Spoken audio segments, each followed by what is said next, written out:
thank you very much. It's a great honor to be with a friend of mine, a man who is respected all over the world, actually, but he's in charge of NATO. He's the Secretary-General, Mark Rutte, and he's really done a great job. He was not too much involved when they weren't too nice to us in our recent little military skirmish, but he is a man that's respected by everybody. And Mark, maybe you'd like to say a few words. Absolutely. And a few things I want to share with the media, with you being here present. And it's about your leadership. First of all, about Iran. I really want to make clear how important it is what you are doing on Iran. This is, first of all, about the nuclear capability Iran was basically getting its hands on. And that would have been a threat to the region, it would have been a threat to the whole world. This is a country which is exporting chaos, it is exporting terrorism, and they were very near to getting their hands on the nuclear capability. You've seen last week with the G7, all the leaders in the G7 applauding the fact that this nuclear capability has been degraded. This is extremely important, and I just want to make this clear, because sometimes people think, why was this whole Iran thing going on? This is about security, about safety. This is the leader of the free world taking responsibility beyond the shores of the United States for the rest of the world, and this is what you did. I know there have been debates about whether your allies in Europe were with you enough. I just want to say one thing, which is sometimes... Yeah, but let me say one thing, which is... I know you think that, but let me... And I know about the, let's say, your irritation about that. But when you look at the numbers, 4,000 to 5,000 US planes taking off from bases in Europe in the 6 weeks this war took place, till the ceasefire took place mid-April. Bucharest, the airport in Romania, having to close. It had to close for commercial traffic because they had to make sure that you were able to send a tanker aircraft up in the air. So this is what I know. There have been isolated cases about which you are really disappointed, but generally speaking, your European allies have been there with you. I really want to make the point. 4,000 to 5,000 US planes taking off from European air bases. So that's about Iran. Now I want to take you, if you stay here, I go over to these boards here, because I want to show you what this president was able to achieve. And I start with this chart. This chart is about the Trump trillion. The Trump trillion shows you the increase Europeans and Canadians are paying into defense since you took office in 2017. Right. Trump 45 plus Trump 47. A total of extra spent by the Europeans and the Canadians of 1.2 trillion. When you look at the effect of Trump 47, so the isolated effect of the extra defense spending in 2025 and in 2026, you see almost $140 billion extra spent nominal on defense by the Europeans and the Canadians, and also this year you will again see an increase by about 120 billion, which brings a total in 2 years of over $250 billion. I can assure you this is because of Russia, because of the threat, but I'm also absolutely convinced that you, being President of the United States, being consistently pushing for something which since Eisenhower has not been achieved, which is the Europeans equalizing their defense spending with the United States, this is your evidence. Then, when it comes to jobs, look here. In total, 195,000 jobs being supported by investments. Investments from European companies into the United States, 83,000 jobs supported by that. 112,000 jobs created by the fact that Europeans are massively, about half of all their defense spending when it comes to defense industrial output is spent in the United States. 112,000 jobs. Last year they spent $54 billion on US defense industrial output. There is now an order catalog, an order backlog of $300 billion. So $300 billion of defense spending from Europeans, buying this in the US over the next couple of years, which is already on the order book. Last year 54 billion, a total now order book of 300 billion, totally almost 200,000. These are real jobs, real people. Like you had yesterday when you spoke in Pennsylvania, the people behind you. But I want to say two things more, if you allow me. First of all, to get all of this done, we had to increase the defense industrial output. There is a big problem. The problem is that both in the United States and in Europe we are not producing enough. Our stockpiles have to be replenished because of the war in Ukraine and what we do there, and for all the other reasons. You have taken leadership here. Last week you signed the Defense Procurement Act. You made it possible for companies to work together to be able, therefore, to ramp up their defense production. You have been very harsh with them a couple of weeks ago. I had one of them over in my office. Yeah, it was really harsh. I had one of them over in my office. He was still trembling. One of the CEOs. And I said, this is good. This is exactly what we need. Because we need this extra defense output. This is important for Europe. When I point at all these jobs, of course, also many jobs being created in Europe and in Canada, but again, almost 200,000 here in the United States, supported by all these investments. But it is about defense industrial output, and this is also what the Ankara summit has to be about. The whole first day will be about defense industrial production, because we can spend as much as we want, but we need the interceptors, the missiles, we need the tanks, we need the artificial intelligence, etc., etc. And this is what you are doing that in the US, but also therefore putting all that pressure on the defense industrial base. And finally, you had the G7 last week. I think that was a big success. What you've seen there is that, yes, you are President of the United States, but I want to make this point. For me, you are first of all the leader of the free world. In 2 weeks in Ankara, you will have not 7 countries, you will have 42 countries, the 32 allies, US and the other 31, but also 9 or 10 other countries from the Middle East, from the Indo-Pacific. And they want to hear your lead. You will provide it, I know this. This is what you do in Iran, this is what you do in defense industrial output, on spending and all of this. You being leader of the free world, and now we see it with Ukraine, the fact that Ukraine stays strong in the fight, that you still provide all the stuff they need, paid for by European and Canadian allies, fair enough, but very important for them to stay in the fight and all the other things the United States is doing. So I'm really looking forward to that summit. I know that Erdogan, the president of Turkey, looks forward to receiving his good friend Donald J. Trump. But I just wanted to tell this story because, ladies and gentlemen of the American media, this is important.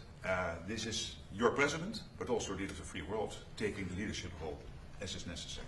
Thank you very much, Mark. Thank you very much. Any questions, please? Mr. President, after all this, you've been so transformative vis-a-vis NATO, and I think the Secretary-General just stated that. You transformed NATO, the likes which nobody would have even thought that you could have done. After all that, do you still think the European allies, like you told me, treated you badly? And if so, what can they do to make things better? And to you, Secretary Rutte, can you confirm that all the thousands of flights, as you stated today and yesterday on Fox News, are in compliance with NATO treaty? Well, let me just say, he's been a friend of mine. He's a great guy, great leader, great Secretary General. Everybody respects him. And I appreciate your nice words, but you really have done a good job.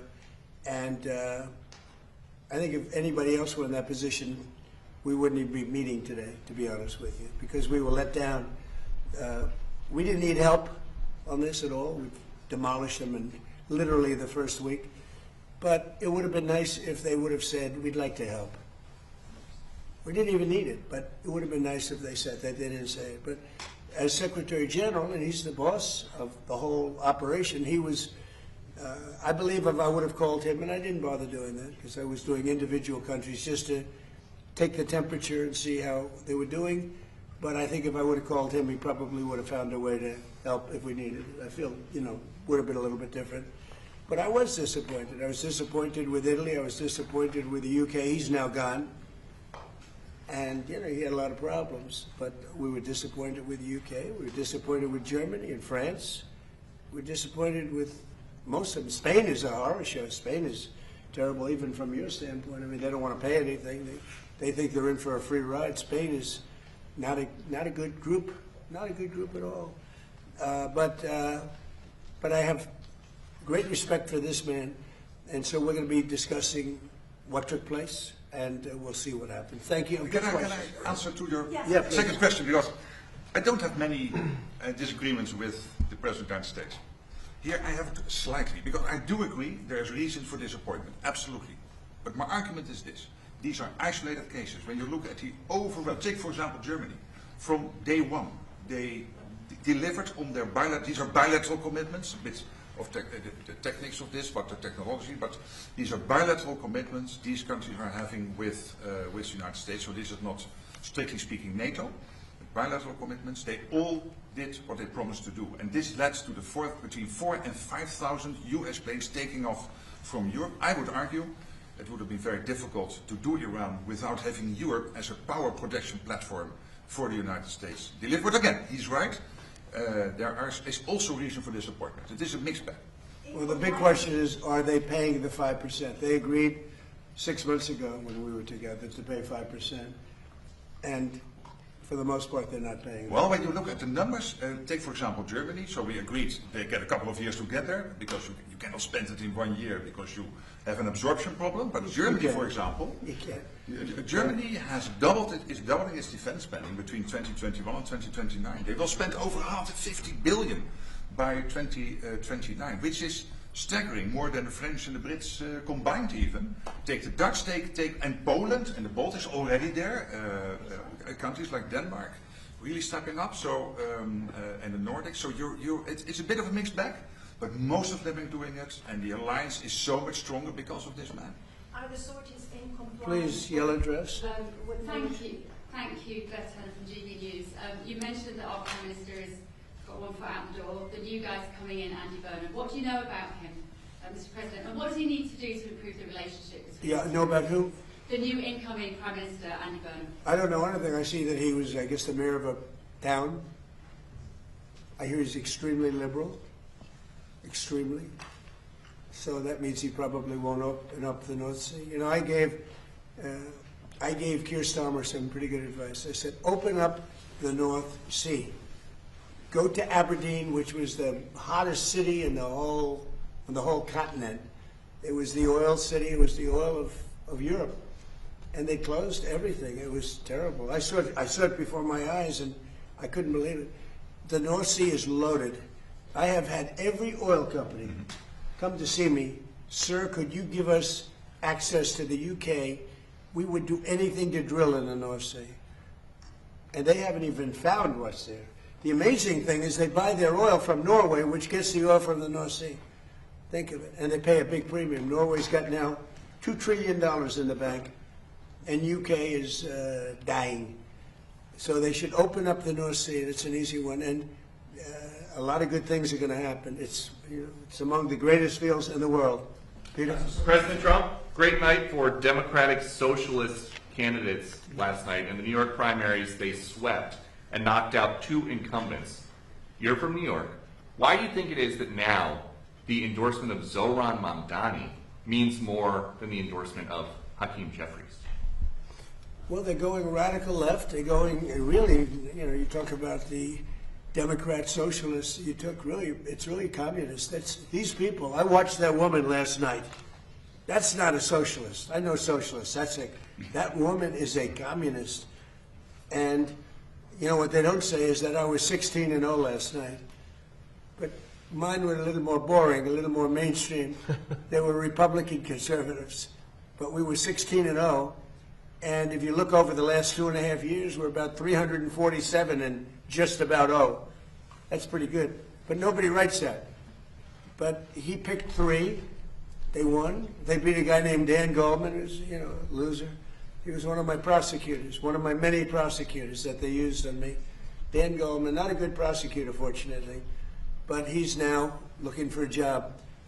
I was very surprised to see, because he's a pretty liberal guy. When they go more liberal than Dan Goldman, they're really into Never, Never Land. Does this tell you that the Democratic Party's 2028 nominee will likely be, or could likely be, a Democratic socialist? Well, it should make it easier for Republicans, because most of the nation is composed of sane people. They don't want to, if you look throughout history, go back thousands of years, you've always had socialism and communism by different names. It's never ever worked. It's not going to work this time either. Yeah, please. Go ahead. Thank you very much, sir. As a Turk myself... Whose phone is it? Don't worry about it. Not a fire alarm. As a Turk... It's right. Fire. As a Turk myself, I can tell you with great confidence that your presence in Ankara is eagerly anticipated. What's your message to your great friend Erdogan and the Turkish people? Because you're going to be there in less than Are you from Turkey? Yeah, I'm a Turk Good. myself. Good. Well, And I like him. He's a friend of mine, and he stayed out of the war. You know, he was a prime candidate to go into the war with Iran, maybe on the Iran side, because he's not a big fan of Israel, as you know. And I asked him to stay out. He stayed out. And you know who else was great? Was President Xi of China. He could have come in. He gets half of his oil from that area. You know, I could see him wanting to, and I asked him to please stay out, and he did. We did a good job, but he stayed out. Erdogan's a great leader, very strong person, great military, and I asked him to stay out, and he did, and so did President Xi, and frankly, so did Putin, if you really look. But you could say that Vladimir has some other things to focus on. But they all stayed out. I mean, it was pretty amazing. People were surprised. tied to that, Mr. President. And I think that Erdogan is, look, he loves Turkey, right? He's doing a great job. He loves Turkey. I love the U.S., but he loves Turkey, and he's doing a great job. He's a respected man, a respected leader, and he's been a friend of mine. Now, I shouldn't say that, because guys like Peter would say, oh, he likes Erdogan. He likes Erdogan. No, Peter won't. Peter doesn't. Some of the others, let's say. But Erdogan is a strong man. But he's been everything I've ever asked him for, he's done. And tied to that, Mr. President, Mr. Secretary-General clearly pointed out that allies want to do defense business with you, and Turkey is definitely one of them. Absolutely. They want the F-110 jet engines, Yeah. and they want the F-35 fighter jets. Yeah. Are you going to Turkey with a big gift bag? I think so, Wow. yeah, I think so. Look, he's a member of NATO. Some people don't consider him so, but he really is. He's a strong member of NATO. Yeah, I'm going to probably do something that's going to make him very happy. And Turkey has Tell him a hello, huge... right? Tell him hello. He's a good man. And Turkey has a huge defense industrial base, 3,000 companies working all over the alliance, also here in the United States. So strong. People don't know how big Turkey is in terms of the military. It's a very strong, they have a lot of our equipment, a very strong military. Because of him. What are your expectations, sir, about this meeting in Ankara? What do you think? Well, what are your except for the fact that it expectations? was being held in Turkey by President Erdogan, I don't think I would have gone to it. You must come for me. But I might go for Mr. I mean, I wouldn't have gone for, you know, what we went through over the last 2 months with, you know, the various countries. But you're probably right, I would have gone for you. But I would have not gone for most people. But he called me up, he said, please, I have it in Turkey, you got to be there. The United States has to be there. And so I'm going out of respect to President Erdogan. What do you want the allies to do more than what they are doing right now? Do you have be loyal. an ask? I just want their loyalty. We don't need their money. We don't need anything. We have the most powerful military in the world by far. But I just want loyalty. You know, we're so loyal to them. We're always fighting for them. We have thousands of troops all over Europe. In Germany, we have 50,000 troops. And then you want a little, give us a little nudge, give us a little kiss. We don't want much. And they say, no, we can't do it. We're paying hundreds of millions of dollars for the troops that we have in Germany, the troops that we have in UK, the troops that we have all over Europe. I will say Poland was very good. You know, I endorsed him, and he won. By the way, many people that I endorsed outside of the United States won. You know that, right? Do you know we had a big win yesterday with Colombia, a favorite place of Marco. Marco loves Colombia, but no, I endorsed a man who was, you know, the end, and he won. But the same thing in Poland. He was number 10. I endorsed him. I didn't like the man that was the president at all, and I endorsed him. He was a fighter, a big fighter, a good fighter, and I endorsed him. He came from 10th place and he won, and they say it was the biggest upset in Europe in 50 years for a major election. And you know what? He's going to be a great president of Poland. Mr. President, But we have many people, South America, but we just the other day, we endorsed somebody, that El Tigre. They call him El Tigre because he's tough. He's another fighter. I like fighters again. Mr. President, you like but he winners. won. Mr. And it's President, good. you like winners. Do you think President Zelensky is winning right now? You famously. Well, he's doing pretty well. Look, no matter how you look at it, he's doing pretty well. He's holding his own, at least. A lot of people dying on both sides, but I think he's doing pretty well. Mr. Gotta hand it to President, him. Can I ask you? Look, you have to say he's courageous. He's got great equipment, but he's got great men. He's got fighters. Can I ask you one other question? Yeah. Have you seen the report into the Minhad school attack, sir? And could you tell us? I have not seen it, no. Why not? At some point, well, It's I been have, to, published. I have to wait for it to It's be been complete. complete. I don't know that they're ever going to solve that problem. I mean, you could ask Pete, but I don't know that they're ever. They're going to say it was one of our missiles. Pete, I don't know that they're ever going to solve that problem in terms of whose fault was it, because there were missiles flying all over the place, So you won't accept and it's blame? horrible what happened. But there were missiles flying all over the place, and somebody said it was our missile. Well, maybe it wasn't our missile, but I've seen nothing to lead me to believe it was. There were plenty of missiles being flown by other people. What do you think, Pete? Well, Mr. President, we've taken the investigation very seriously, and when the appropriate time is right, whatever that outcome is, that'll be the time to divulge. Do you know what the I mean, results if you of come up with the right investigation answer, I don't think it's going to be us. I don't think it was us. There were a lot of missiles being fired at that time. Yeah, please. Mr. President, you just had a colourful lunch on the Senate. did. In the Senate. Would you be open to a compromise measure that had provisions of the SAVE Act into a reconciliation bill? Not really. No, the SAVE Act should be, there's no compromise. It's voter ID, it's proof of citizenship, and it's also the mail-in ballots. We want mail-in ballots for the military if they're away. We want them for people that are ill or people that are in some form handicapped or have a hard time, or people even that are on vacation. I'm open to that. But mail-in ballots, you have to vote, because we have a lot of rigged elections. And would you veto the housing bill? And then we added in men in women's sports as a no-no. No men in women's sports, and no transgender mutilization of our children. These are 99% issues, and we have to do it. We have to protect. Look at what's gone on in Los Angeles and California. The vote still hasn't been counted. What's it, 2 weeks now? It still hasn't been counted. And I don't know Spencer Pratt, but I watched him, and he was doing really nicely. All of a sudden, he's out. And I said he was going to be out because he was doing well. And then a week later, they started saying, oh, he's starting to lose favor. He's starting to lose. I said, they just rigged the election. And they were going to do that with Steve Hilton. He's a good man. And I asked the U.S. attorney to go look at their votes. And as soon as I did that, they announced that Steve Hilton would be a finalist. So, no, we have rigged elections. Now, in my case, I made it too big to rig. Remember the expression, too big to rig? But we have rigged, and we have to have voter ID. If we don't have voter ID and proof of citizenship, but basically it's the Save America Act. Everybody wants it. Everybody is it, including Democrats. 87% of Democrats want it. Not the leaders, because they want to cheat. Their policy is so bad, they're unelectable. Would you veto the housing bill while you came to your desk, sir? Would you veto it? About what? If the housing bill that you didn't sign today that came No, to your I desk. said I'm not signing the housing bill. I want to see what happens with it. Look, the housing bill is housing. I made billions of dollars with housing. I know housing better than anybody, maybe anywhere. It's all about the interest rate. Lower the interest rates, you can have all the housing you want. But you have to understand, I don't want to hurt people that own houses too.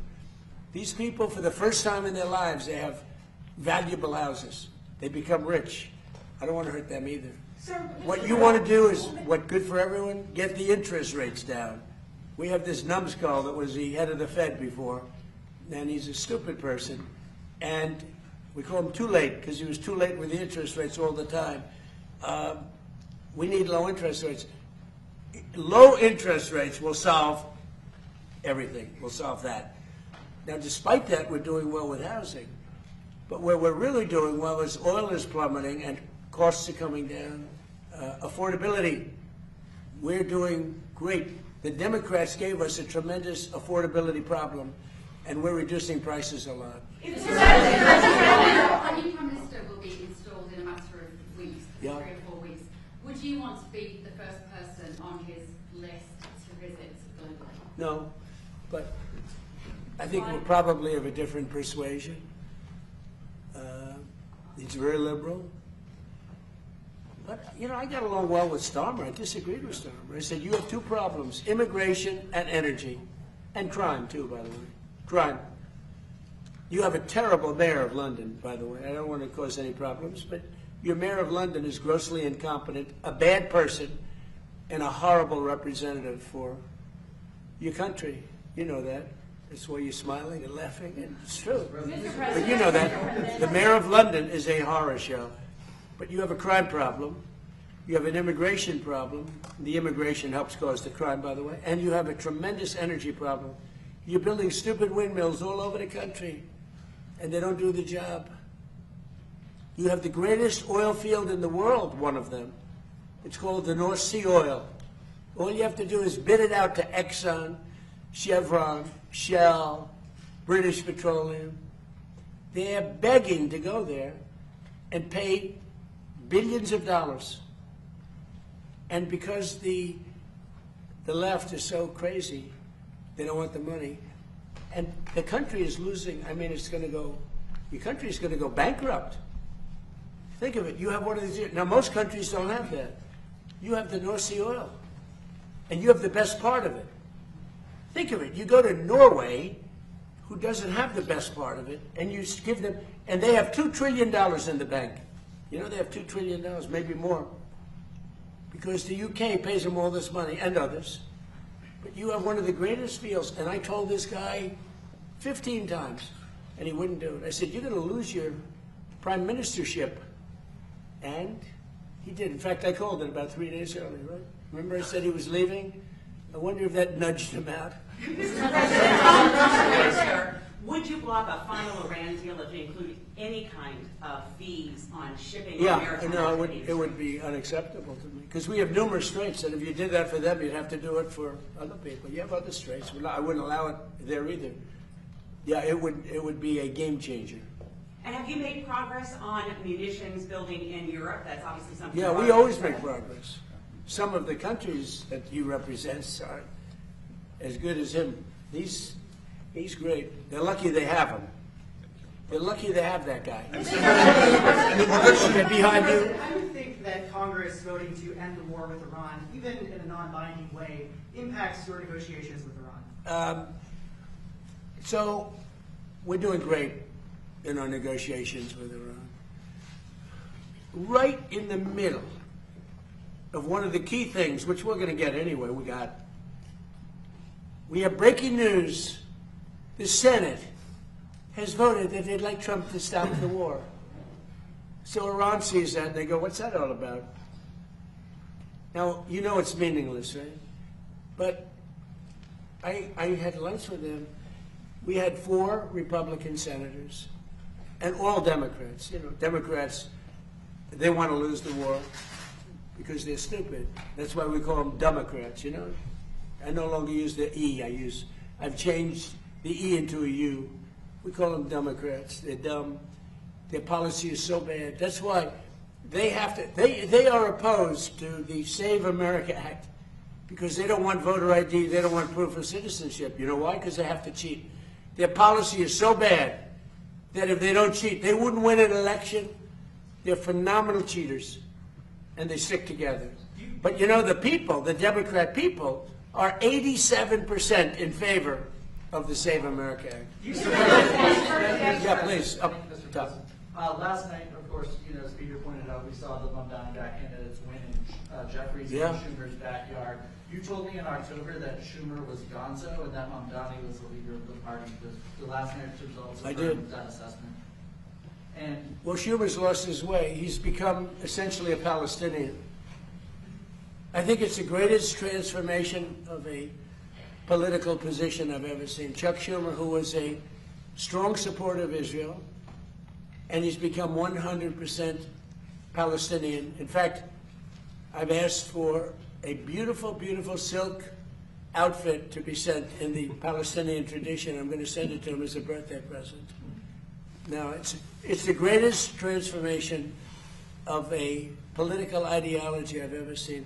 Chuck Schumer is Jewish, and he was a strong supporter of Israel. Not that strong, because he let the Obama, even though he was opposed to it, he let the JCPOA get through. He could have fought that harder with Barack Hussein Obama. Have you heard of him? So, but Chuck Schumer's a Palestinian now. Said, And Yeah, do Democrats have a problem on their hands now that, you know, Obama and Mamdani, they're true leaders, neither of them can run for president in 28? Well, you know, Mamdani was here, as you know, twice. And he's a very nice guy. He's a charming guy, good-looking guy. We talk, but you can't raise taxes on people when you force them to leave your state or your city, and they're leaving and they're going to Florida. Most of them are going down to Palm Beach and Miami. They're just leaving. And they pay 90% of your taxes. And I keep wondering, how are you going to do this? Every day you read about somebody that's leaving for Florida, mostly Florida, and other places, but they're leaving. You can't put estate taxes on that are so high that when a loving father or mother dies and they leave it to their beautiful child, the child is supposed to pay 50% tax. That's on top of federal tax, right? So basically you're leaving them nothing. What you're doing is I mean, you could be liberal, you could be anything. It's common sense. You're forcing people to leave, and these are the people that pay the taxes.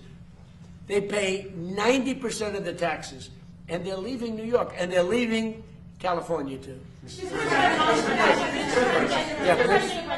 very much, Mr. President. You said yes to the jet engines, but you're a very direct, very straightforward, no-nonsense man, as you're known in Turkey as well. What needs to happen for the F-35 deal to be finalized? What do you need to see? Why don't you answer that question, JD? I want to give you an easy. Okay, thank you, sir. He's done a great job over there, by the way. Well, I know that Pete and the entire team are reviewing this right now because there are certain things that we have to certify that have happened in order to comply with American law. The President has asked us to do that. We're running the traps and confirming that's happened. This is really a congressional thing and ensuring that Turkey has complied with American law so they can get the F-35s. And of course, we'll announce that when we have that review complete. Yeah, we're going to work. Look, hey, he's a man who's a little controversial, but I am too. But I know him. I think he's a very good person. He's helped us a lot. He really, anytime I've helped, like as an example, I said, I'd love you to stay out of the war with Iran. That's a natural for him, right? He stayed out. I like him. A lot of times when they have a problem with Erdogan, they call me and they say, would you talk to him? They'll call me. They'll say, could you do me a favor and talk to him? You have a question in the back? No, yeah, in the back. I love your questions, but you've asked a lot of them. You're very nice. I appreciate it. Thank you, Mr. President. Earlier today, you instructed your Department of Justice to do an investigation for oil companies that you said gas prices were not coming down quick enough. That's right. And you are concerned that there is price gouging going on, taking advantage of the crisis. Sir, can you elaborate on that? So it's ExxonMobil, it's Chevron, it's Shell, it's BP, it's a lot of them. The gasoline or the oil prices have come down so much, and we are not seeing anything at the pump by comparison to what it should be. We should be, in my opinion, at $2.25 right now at the pump. And we're higher than that. And we are doing a big investigation on it. Yeah, they're not reducing the prices commensurate with what's happening. Look, we are sending out, think of it, 19 million barrels came out yesterday. That is a flood. That's like a gusher. That's an oil gusher. And they should be much lower, the gasoline prices, which really is what people see more than anything else, but for their car. But the gasoline prices should be much lower at the pump. And the oil companies are possibly gouging. I hope they're not, otherwise they're going to be in big trouble. They're going to be in big trouble. We're not going to play games. Mr. President, have you spoken to them, sir? Have you spoken to the oil executive today? I told them, don't gouge our people. Mr. President, there's a report that you're going to present the World Cup at the front. I am. Well, I've been asked to by soccer, by football, by Johnny. Johnny's done a great job. By the way, how hot is this? And the Dutch are doing very well. How hot is it? You're doing well. We're doing very well. Maybe we'll play you in the finals. No, but how hot? And that's a beating. How hot has it been? It's been great. You know, they came to the United States, which isn't a big, as they would say, football, but we can't because it's too confusing. We say soccer, but it's not very big at that. And This is the biggest they've ever had. They've never had anything like it. The numbers are bigger than any number, and there's great spirit. There's tremendous The Dutch King spirit. and Queen. I think Johnny has done a fantastic job. And yes, he has asked me to hand out the cup. Mr. President, will the fencing around the reflecting pool be down by July 4th, or is that going to be... The pool? Yeah. It's in great shape. No. Ready? Thugs. They just told me a little while ago, 6 have been arrested, and like 6 or 7 are under investigation. They have pictures and everything else. They went to the bottom, and it's not a paint job. It's very expensive. It's not rubber, but it's like rubber. And they went down with probably a box cutter or a very sharp razor of some kind or knife, and they cut, and then they started ripping it up. You know why? Because they're sick people. And then the side of the pool, right at water level, they took razors and they started cutting this, very expensive stuff. It's incredible stuff. It's beautiful. And it was and it's still beautiful. But we have one area where they cut it. It's still holding. It's not leaking. But they heard it. So in about probably maybe after July 4th or maybe before, I don't know, we'll let a little water out because it's at the edge. They'll cut it, they'll replace it, and it'll be as good as new. But these people should go to jail for a long time. There's a statute that I signed when I had my first term, that if you do anything to hurt statues or monuments, fountains in Washington, D.C., or federal fountain, it's actually federal all over the country, but you go to jail for 10 years, and there's no shortcuts. In other words, it's not 5 years for good behavior. It's a very tough statute, and so tough that it really hasn't been used very much over the years. But I used it when they had a problem in Washington where they were trying to hurt, the sickos were trying to hurt things, and I announced it. As soon as I announced it, read it, announced it, and I said 10 years for anybody, everybody dropped what they had, including ropes. They had ropes. They were tying ropes around Thomas Jefferson's head, Andrew Jackson right up there.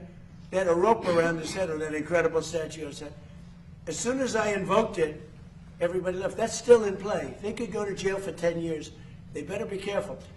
They have a gash on that beautiful pool. It's a reflecting bond. This is the most very expensive material. Then on top of it, we did a much bigger job than we said we were going to do because we did all the outer areas and everything. We did a beautiful job. It's like a piece of glass. And for some reason, this disturbed the radical left lunatics. One of the guys, he's a member or a big payer to Act Blue.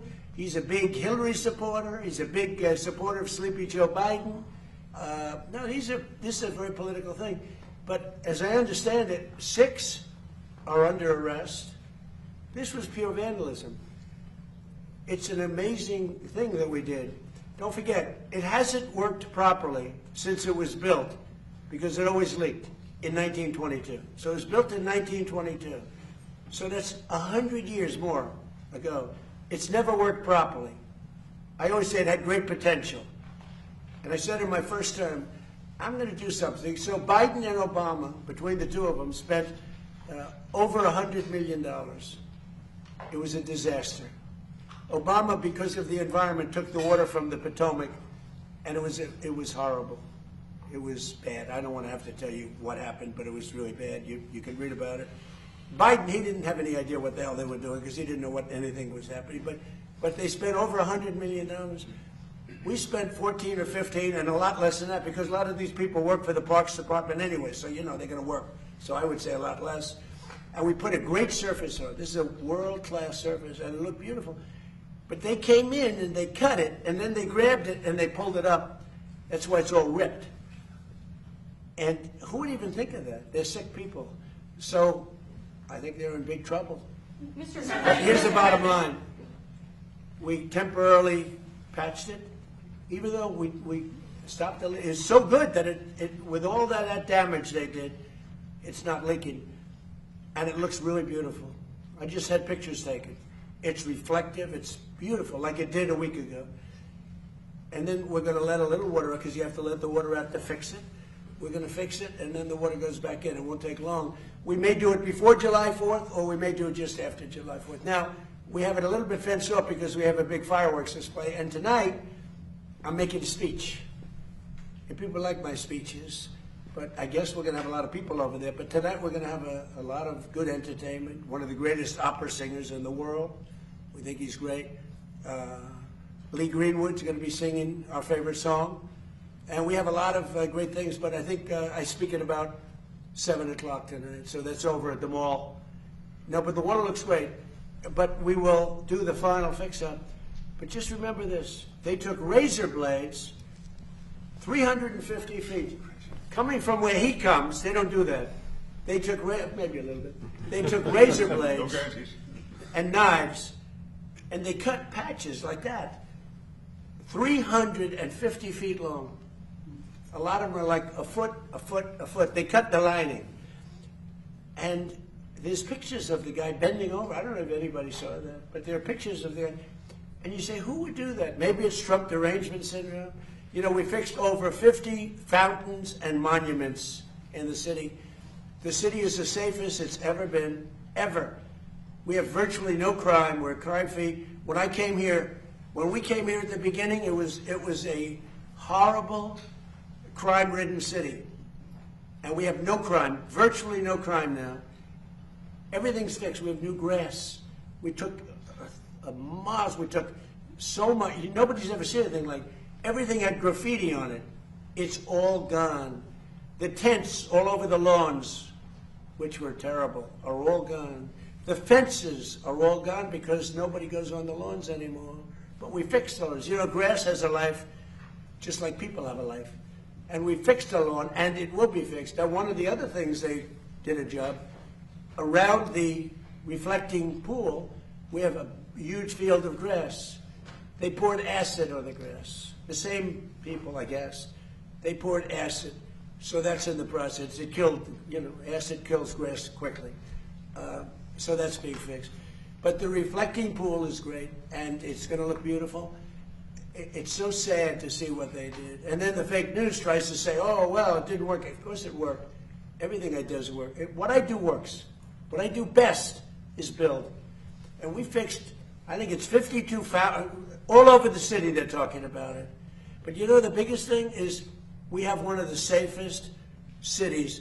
If you would have come here 2 years ago, you had a good chance of being mugged, although you're a very big guy. They would have mugged him up. They would have beat the hell out of him. He would have said, I'm never going back. Now you can walk with your beautiful wife. You can walk with your friends down to a restaurant. We were losing all our restaurants. Nobody wanted to go out. Even if you got into the restaurant, they'd rob you when you were in. Now, you can't get into a restaurant, but the restaurateurs are opening restaurants all over the city. I'm so proud of it. Also, Memphis, take a look at Memphis. Take a look at in Louisiana. Take a look at what's happened. What we've done in Louisiana with New Orleans is incredible. The Governor Landry, called me. They just had Mardi Gras.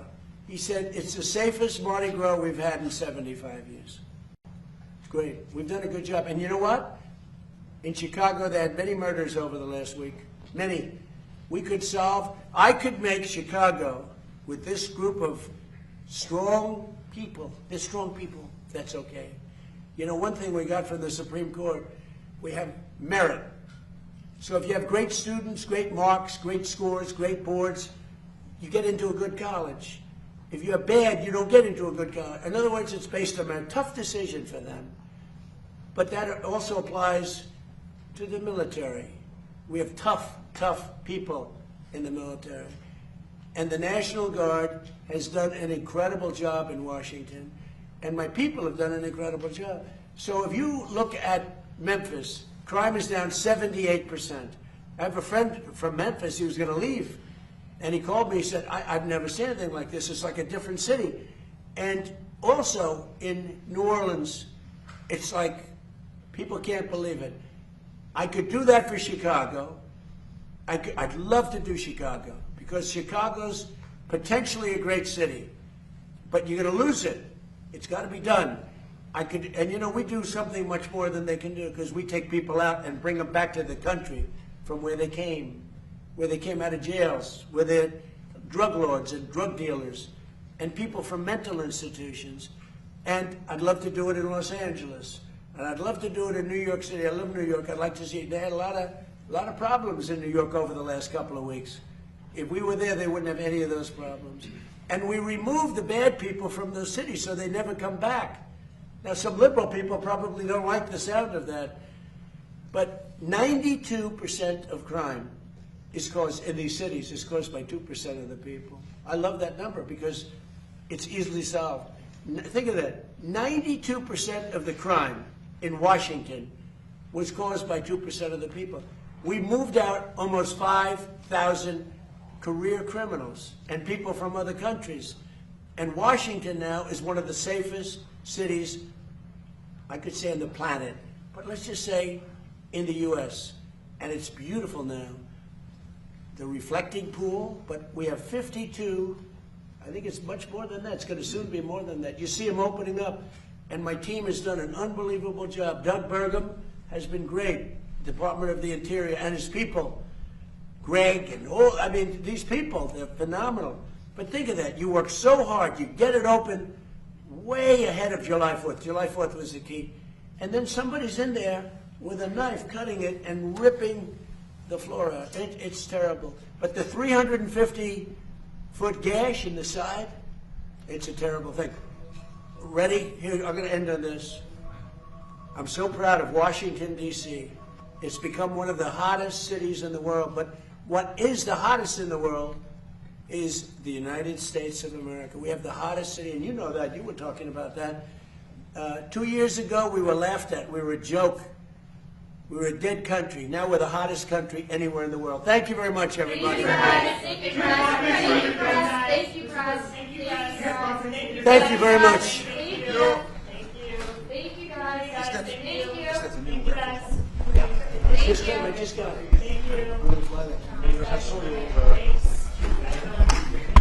Thank you, guys.